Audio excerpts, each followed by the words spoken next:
Olá, meu nome é Milene, sou bolsista do PET Saneamento Ambiental, em colaboração com outro bolsista, Silvio Pereira Neto,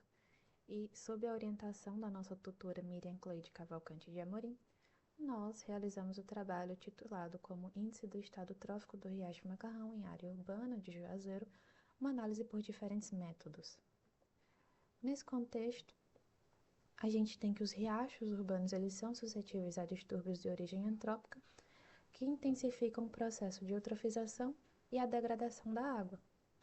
A principal causa seria essa expansão urbana desordenada, né, e uma falta de gestão adequada, que são as principais causas da deteriorização dos riachos, que tem como problema, né, o lançamento de efluentes não tratados, como esgotos domésticos e resíduos agrícolas, que aumentam a concentração de nutrientes como fósforo e nitrogênio, com ênfase no fósforo, que é um fator preponderante para o crescimento de algas e cianobactérias e macrófitas, que evidenciam um processo de eutrofização, né, levando à degradação da qualidade da água, uma floração excessiva, um aumento da demanda bioquímica de oxigênio e a perda da biodiversidade aquática. Nesse contexto, o objetivo do nosso trabalho foi avaliar a qualidade e o índice de estado trófico do Riacho Macarrão em seu trecho urbanizado na cidade de Juazeiro, na Bahia, utilizando diferentes métodos de cálculo. Então, a gente tem como objeto de estudo as águas do Riacho Macarrão, que foram definidos 4 pontos amostrais ao longo de todo o curso d'água, e esses pontos foram definidos como M1, M2 e M4, em que as análises realizadas nessa água foram de clorofilar, coaparente, fósforo total, e todas essas análises foram baseadas no Standard Methods for the Examinations of Water and Wastewater, em que a gente, para a avaliação do grau de atrofia, utilizou 3 metodologias diferentes. A gente escolheu Lamparelli 2004, Cunha 2012 e Toledo et al., em que em cada uma dessas metodologias nós temos os níveis tróficos, né? Em que no método de Lamparelli ele classifica 6 níveis tróficos, que a gente tem o ultraoligotrófico até o hipereutrófico, em que o ultraoligotrófico ele é o nível em que o corpo hídrico ele apresenta uma menor quantidade de nutrientes, né? Senão a ausência de nutrientes como fósforo e nitrogênio,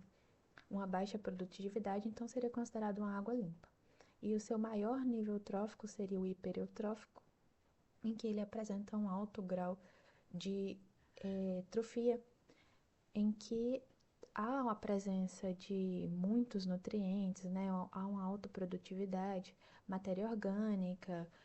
acúmulo de biomassa fotossintética, caracterizando um processo de eutrofização acentuado. E assim também para os outros 2 métodos, em que o método de Cunha ele utiliza 5 níveis de trofia, né, para classificação do grau de estado trófico, que vai do ultraoligotrófico sendo seu menor nível de trofia, e o seu maior, que é o supereutrófico. Já no método de Toledo, ele também utiliza 5 níveis de classificação de trofia, em que seu menor é o ultraoligotrófico e o maior grau de trofia é o hipereutrófico.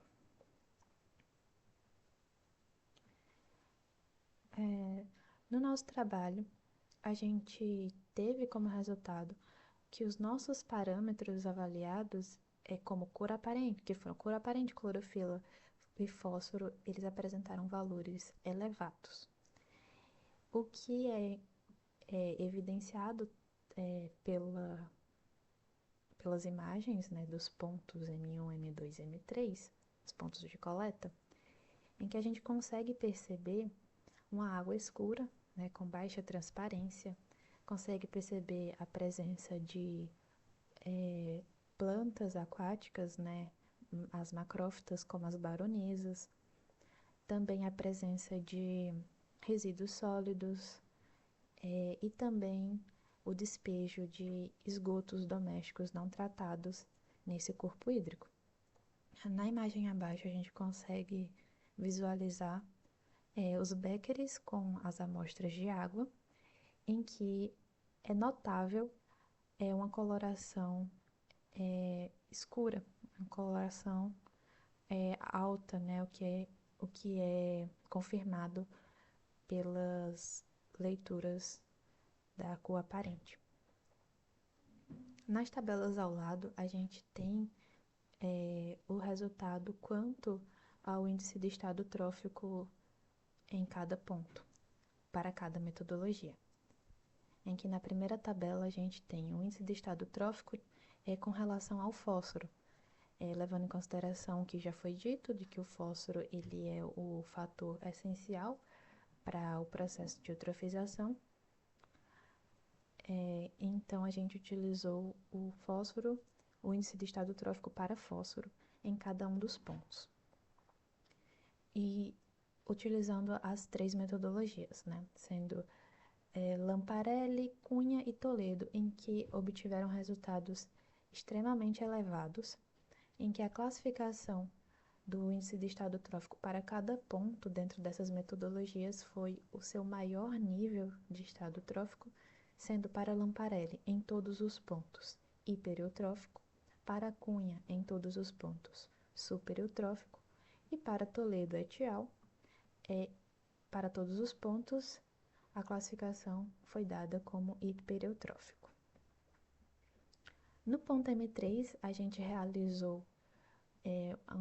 um cálculo do índice de estado trófico utilizando o IET médio. Para isso, a gente calculou o IET de fósforo, o IET de clorofila e o IET de transparência, em que a transparência é utilizada apenas na metodologia de Toledo. E aí a gente tem que, dentro do ponto M3, a classificação do índice de estado trófico também foi dado no seu maior nível, sendo maior nível para eutrofização, sendo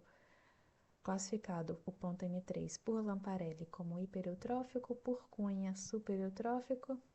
e por Toledo como hipereutrófico. Nesse contexto, a gente conseguiu chegar à conclusão de que o riacho Macarrão ele apresenta um estado avançado de degradação e uma eutrofização acentuada. É provocado, né, esse diagnóstico ele é provocado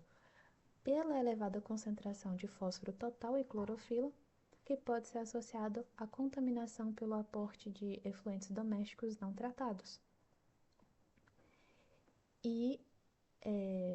dentro desse contexto, existem ações imperativas, né, que são imprescindíveis, a adoção de medidas de gestão e recuperação ambiental, como a implantação de sistema de coleta e tratamento de esgoto, o controle do uso e ocupação do solo nas áreas adjacentes e a restauração da vegetação ciliar, principalmente no que se trata do controle de poluição por resíduos sólidos, como lixo. E aqui a gente tem também recomendações futuras, né, perspectivas futuras, que seriam o monitoramento sazonal contínuo, abrangendo os períodos secos e chuvosos para conseguir avaliar a dinâmica temporal. Também ampliar a análise com modelagem termodinâmica e biogeoquímica, validar experimentalmente os índices de campo e integrar os dados a modelos de gestão de bacias hidrográficas para apoiar políticas públicas de recuperação. Agradecimentos vão para o Programa de Educação Tutorial MEC, com ênfase no PET saneamento ambiental, e ao Laboratório de Engenharia Ambiental da Univasse, que possibilitou as análises e a realização desse trabalho.